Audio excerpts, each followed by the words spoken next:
Hello, I'm Chris Gorin with RTI News, and it's my great pleasure to be here with Ambassador from Honduras, Harold Burgos.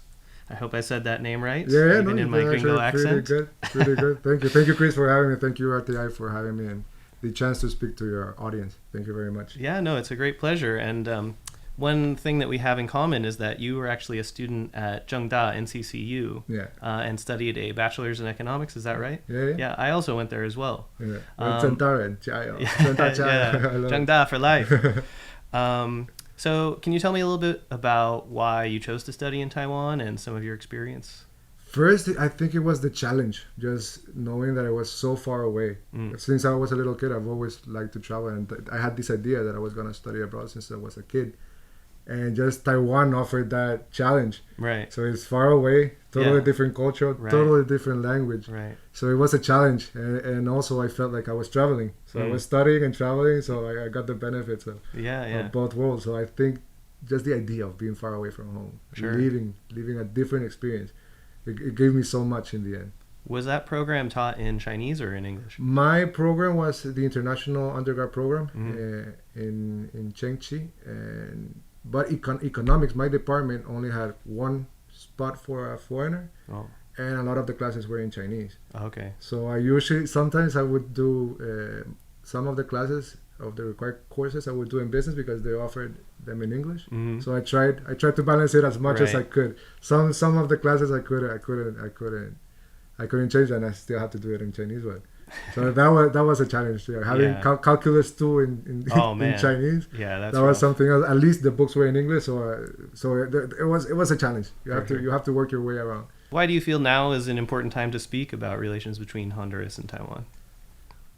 Our relation has been 82 years Mm. of diplomatic relations, and I feel that there's a lot of work to do. Like bringing our two countries closer together Mhm. is part of the job, and from both sides. And I think it's very important for us, just like the friendship that Taiwan has been given to Honduras and to the region as well.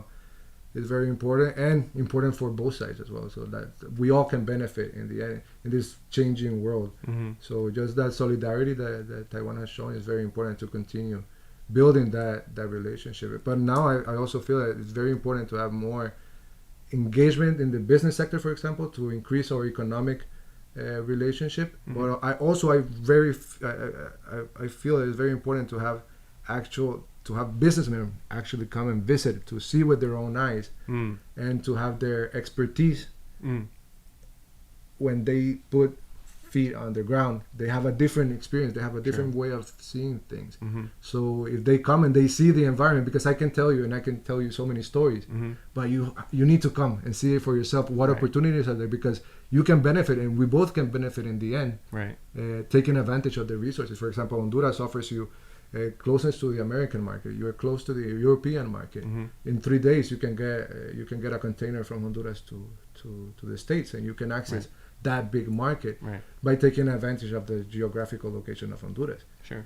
Speaking of bringing Taiwanese businessmen to Honduras, but not just businessmen, also tourists. Have you spoken in the past about the difficulty of Taiwanese tourists being able to get to Honduras, sometimes involving multiple transfers that take more than 24 hours? Has there been any progress made on this issue since you've come to Taiwan? Just considering like the Taiwanese work culture, Mm-hmm. it's something that I was always discussing with my fellow ambassadors.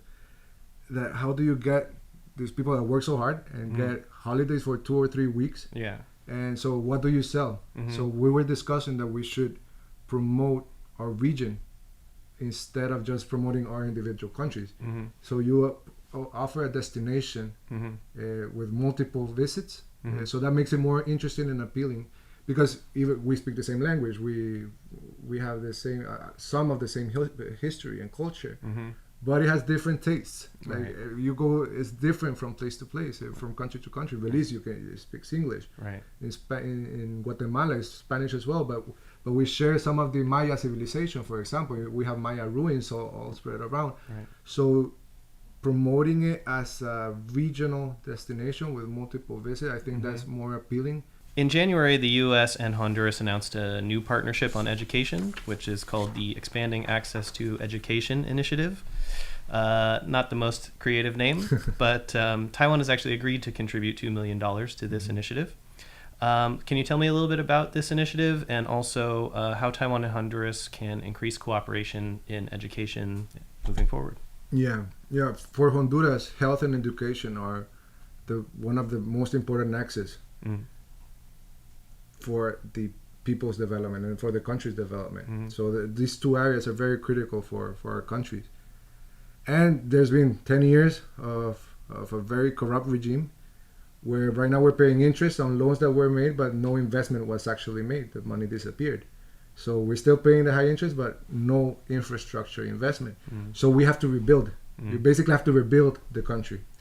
So this is a USAID initiative, and Taiwan is partnering up.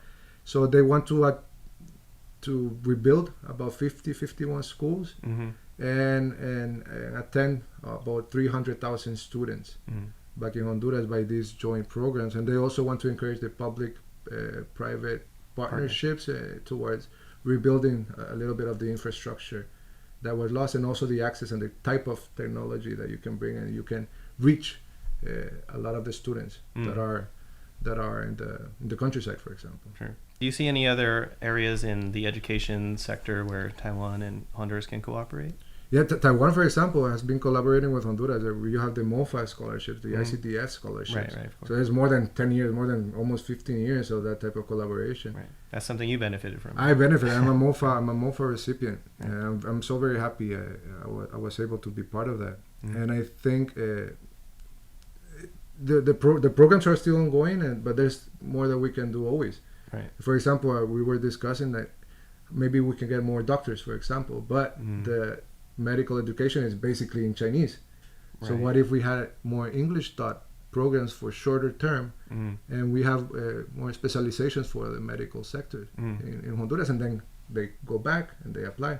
Sure. Because we were finding that for a lot of the students when they come here, it's very hard for them sometimes to go back to our country and adapt after you had such a different lifestyle.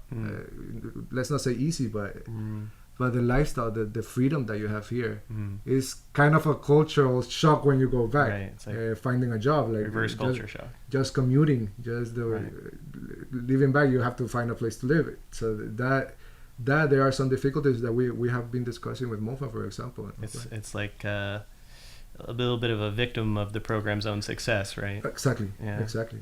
And just living in Taiwan is just, you have a nice life here. As a student, it's a very good, protected, you feel safe, you can travel, you can explore, you can get lost, you're not afraid. Right. So, and there's a lot of things that you have to work back home when you go back. Sure. So aside from education, which we've spoken about, are there any other areas of infrastructure development you're hoping Taiwan and Honduras can cooperate on? Yes, I have communicated with Taiwan that we are really interested in the energy sector. Especially in the hydroelectric power plants, because it's such, the energy is basis of the development of the economy, the development of our own society, and we're lacking the resources for these infrastructure projects.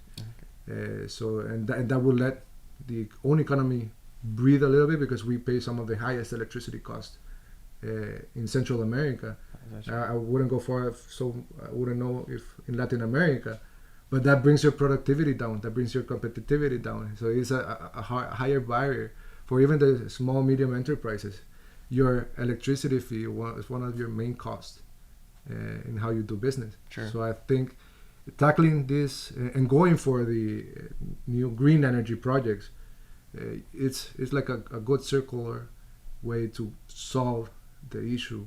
You fix the economy, you help the producer lower costs, and so it's very, very important for us, this type of projects. Lastly, as you mentioned at the beginning of the interview, relations between the ROC and Honduras go back 82 years. How do you see the relationship developing in the next 80 years? What do you see in the future? I hope that we are working even closer together. I think that the commercial side is one of the incentives that you can get for the political side as well. So it's a symbiosis, a synergy that has to be that has to work in the end. So I feel like for the next 80 years we're even closer, and we have even more people from Taiwan in Honduras, and even more people from Honduras in Taiwan. For example, right now, after the programs, now you have a lot of the students stay here in Taiwan. They married here in Taiwan, so now you have Honduran Taiwan little babies that Right. I have to make the passports in the embassy. So I think just having that relationship and deepening that relationship and creating even greater familiar ties between our countries. Sure. You start from the educational, then the economic, and then the family ties. So bring our two cultures together. Sure. You can create something totally different, something totally new. Another major power player in the world. Right. So yeah, I hope that relation is even stronger in the future. All right, great. Well, thank you so much, Ambassador, for Thank coming you, here to Chris. meet with me. It's been a great pleasure. Thank you so much. And Thank you good so luck. much. Great conversation. Thank you Yeah. so much.